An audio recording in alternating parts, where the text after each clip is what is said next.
There is one word that every grave, that everybody that is dead, that lives in the grave is speaking. If I knew. Many of us live our lives forgetting that there is life after death.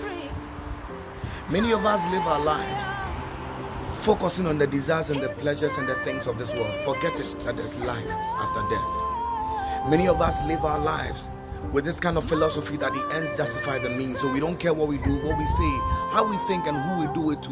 All that matters is that we want what we want. But there's one message that the people of the dead are speaking to the people of the living today. That is, if I knew.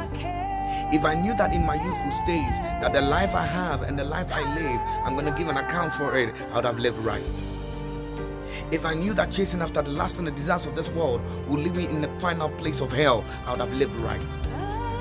If I knew that living right and seeking after righteousness and seeking after God would leave me in a place of eternal paradise and to live in a place of holiness and in a realm of heaven, I would have lived right. If I knew that the choices and the decisions I make would determine my final place in life, I would have lived right.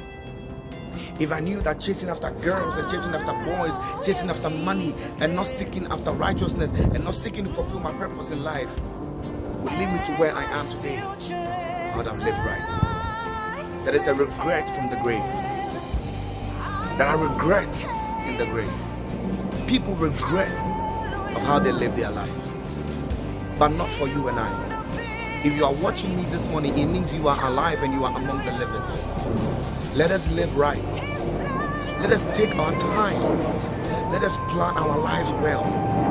Let us live life seeking and serving Christ. Let us live our lives to fulfill and to gratify the desires of Christ and not the desires of our hearts. Many of us are living in pride. Many of us are living in greed. Many of us are living in selfishness. All we think about is what we can do to fulfill ourselves, forgetting that there's a life that we need to give an account of. Many of us forget that extending a helping hand to somebody and helping somebody are all those things that you do that speak for you after you are gone. What are you doing today? How are you living your life today? Are you living your life to please yourself, or you are living your life to please God? Are you living your life to fulfill your desires, or you are living your life to fulfill the desires of God? Remember, the worst thing that can happen to a man is not death, but the worst thing that can happen to a man is life without Christ. It's when you die and you did not know Christ. It's when you die and you did not live a life fulfilling Christ. People have their own ideas. People have their own philosophies. People have their own ideologies. But there is one truth.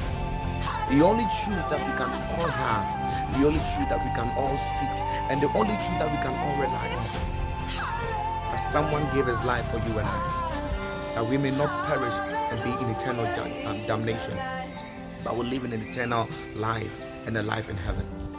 Christ died for you and I, that we may be saved and live a life in heaven.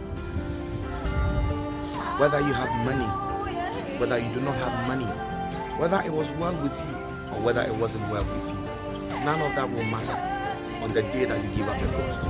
None of that will matter on the day that you die. None of that will matter on the day that you give an account. Remember, don't be like those in the grave that will say that if I knew. I live like those in the grave that will say that, well, I live my life to please Christ. Remember, heaven is real and hell is real. And there is life after death. What you do, what you say, the decisions you take will determine your outcome and your final destination. God bless you. Remember, live your life to please Christ. Live your life to fulfill Christ.